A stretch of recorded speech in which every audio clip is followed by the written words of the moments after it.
Hello everyone, welcome back to my channel. সবাইকে স্বাগত সোনাই লাইফস্টাইলে আবার নতুন একটি ব্লগে। আশা করি যে যেখান থেকে দেখছো সবাই ভালো আছো, সুস্থ আছো। তো আমরাও মোটামুটি ভালো আছি। আর বলেইছিলাম আগে ব্লগ করতে পারবো না, তাও কিন্তু দেখছো এই ছোট ছোট করে 2 দিন দিয়েছি। তো আবার চালিয়ে যাচ্ছি, দেখা যাক কি হয়। তো তো সকালটা শুরু করলাম আমাদের গরিব আর পিৎজা দিয়ে। তো আর এদিকে তো শুকটা রোদ্রে দিয়েছি, আসলে ওটা আটা দিয়ে করেছি। এদিকে শোনা দেখো এখন বাজে 10টা। তো ও ঘুমিয়ে পড়লো। তো ও এখানে শুয়ে শুয়ে একটু বেস্ট ফিডিং করছিল, তো ঘুমিয়ে পড়লো। তো আমি ভাবছি না ও ঘুমিয়ে পড়বে, তো ঘুমিয়ে পড়লো। দেখো তো শুকটা রোদে দিয়েছিলাম, তো রৌদ্র আর হলো না, বৃষ্টি নেমে গেল। তো তাড়াহুড়ো করে সবগুলা ঘরে নিয়ে আসলাম। এদিকে দেখো কতগুলা কাপড়ও দিয়ে দিয়েছিলাম, সবগুলো একদম ভিজা বারান্দায়। দেখো পুরো বারান্দার মধ্যে শুধু কাপড় আর কাপড়, তাও বিছানার চাদরটা জমিয়ে রেখেছি। তো ওটা এমনিতে ধুয়ে দিয়েছি, আজকে স্রাব দেয়নি। তো কারণ কালকে আমরা বাসা বদলাবো, তো সেখানে অনেকগুলো কাপড় দিয়ে কাঁথা ওইগুলো বাঁধতে হবে। তো এটাকে এমনিতে ধুয়ে দিলাম। আর এদিকে দেখো বাসনগুলো কয়টা বের করে ধুয়েছি, আরও রান্নাঘর থেকে এখন বের করব, ধোয়াগুলো বার করব, করে এখন বস্তায় ঢুকাবো, যেগুলো এখন রাতে আর লাগবে না। যেগুলো আর এদিকে আমি বসে পড়লাম সব কিছু গুছানোর জন্য। আর দেখো কিছুদিন আগে মাত্র মুছেছি, তাও দেখো অনেকটা ধুল জমে গেছে। আর এগুলো যদি মুছে না প্যাকিং করি তাহলে আবার ওইখানে গিয়ে কষ্ট হয়ে যাবে। তো এই একটা সমস্যা, একটা বাসা বদলাতে গেলে যে কত মানে জিনিসগুলো লাড়াচাড়া, এখান থেকে ওখান ও একবার এখানে গুছাও, গুছিয়ে তারপর আবার ওই বাড়িতে নিয়ে গিয়ে আবার ওইখানে গুছাতে হবে এসব। আর আমার আরটা সবটা পুরোটা একা হাতে করতে হয়। ওর পাপা এখন তো শোনা আছে ছোট, তাও দেখো ও ঘুমিয়ে থাকতে থাকতে আমি কাজ করছি। আর ওর পাপা কখনোই আমাকে, আরও কিন্তু আমরা 2-3বার ঘর বদলেছি, তাও কিন্তু একটুও হাত লাগায় না। শুধু কি করবে, মালগুলো গাড়িতে উঠাবে, আবার নামাবে, নামিয়ে তো খাটটা মানে বড় বড় জিনিস যেগুলো আমি পারবো না ওইগুলোকে গুছিয়ে দিয়ে বেরিয়ে যাবে। আর অন্য কিছুতেই হাত লাগাবে না। আর এখন তো কী করে যে আমি করবো বুঝতেই পারছি না, কারণ সোনাকে নিয়ে নিয়ে আমাকেও করতে হবে। তাও এভাবে করে নিচ্ছি, কী আর করা যাবে। আর সকালে তো দেখতেই পেলে আটা গুলে রুটি বলতে ওটা তাওয়াতে একটু তেল দিয়ে দিয়ে করে নিয়েছিলাম, তারপরে সাথে একটু চা নিয়ে খেয়েছিলাম। আর এদিকে দেখো রৌদ্রতে আমি কাপড় দিচ্ছি আর দিচ্ছি আর উঠাচ্ছি। সকালে তোষকটাও একটু দিয়ে গেছিলাম, কিন্তু রৌদ্র তো হলো না, তাও একটু হালকা একটু শুকিয়েছিল, ও হিসু করেছিল। এদিকে সকালবেলা অনেকগুলো কাপড় দিয়ে দিয়েছিলাম। তো সোনার হিসুর কাঁথা ছিল 2-3টে, 2 দিনের জমে গিয়েছিল এদিকে। তো কাপড়গুলো ধুয়ে দিয়েছি। আর দেখো পরের বাড়ি পরের ঘর বলে না লোকে, তো কিন্তু যে এখানে সব সময় থাকেই, মানে একটা মানুষ যে জায়গাতে থাকে, তো ওই জায়গাটা থাকতে থাকতে কিন্তু সেটা নিজের মতন হয়ে যায়।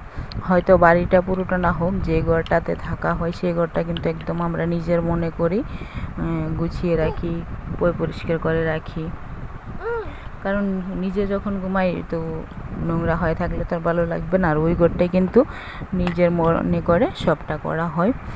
তো কথাটাও কিন্তু মিথ্যে নয় বা ভুল নয় যে পরের বাড়ি পরের ঘর, সত্যি। তো দেখো আর ভাড়াটিয়া মানে এই বাড়িতে কিছুদিন ও বাড়িতে কিছুদিন এরকমভাবেই চলে যায়।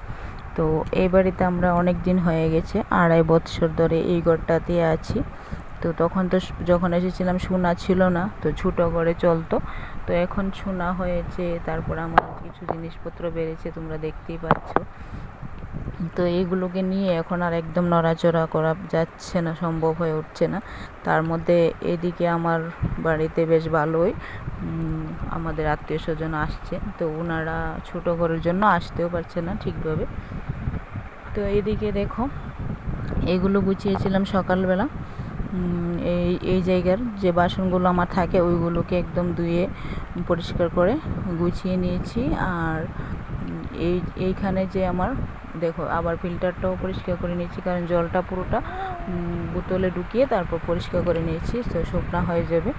আর এইখানে যে আমার মশলার কৌটোগুলো থাকতো ওইগুলো মানে যেটাতে ভাত তরকারি রাখি ওই মিক্সচারটার মধ্যে ঢুকিয়ে নিলাম একদম পরিষ্কার করে। আর এই পুটলিটাতে আছে আলু কিছুটা, আর এখানে সব কৌটোগুলো রেখে দিয়েছি। তো তারপর দেখো সোনা কলা নিয়ে খেলা করছে, ওকে পাশের ঘর থেকে দুটো কলা দিয়েছে আর ও এগুলো নিয়ে খেলা করছে। কে দেখ কি করছো কলাটাকে? টুকু টুকু টুকু টুকু টুকু টুকু। পাপা দাঁত কয়টা রে? দেখি দাঁত কয়টা। এটা কি?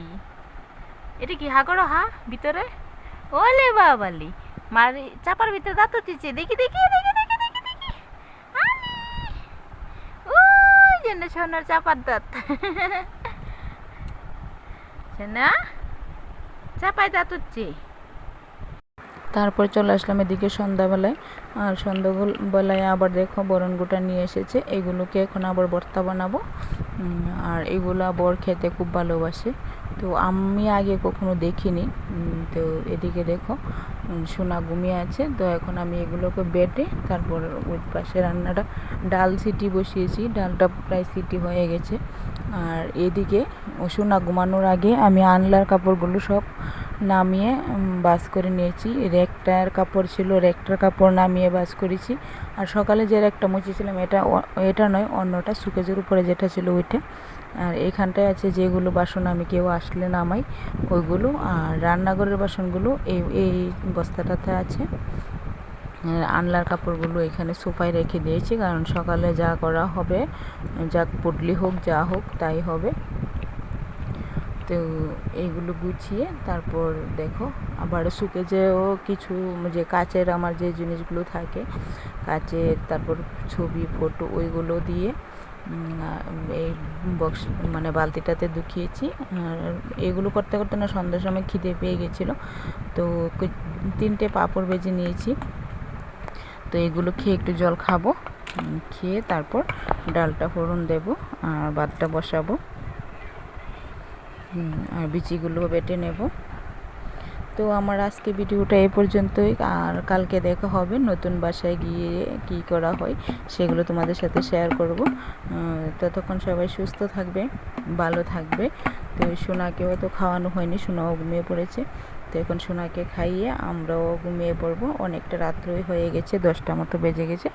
সকালে আবার গুজগাছ আছে। তো সবাইকে টাটা, ভালো থাকবে।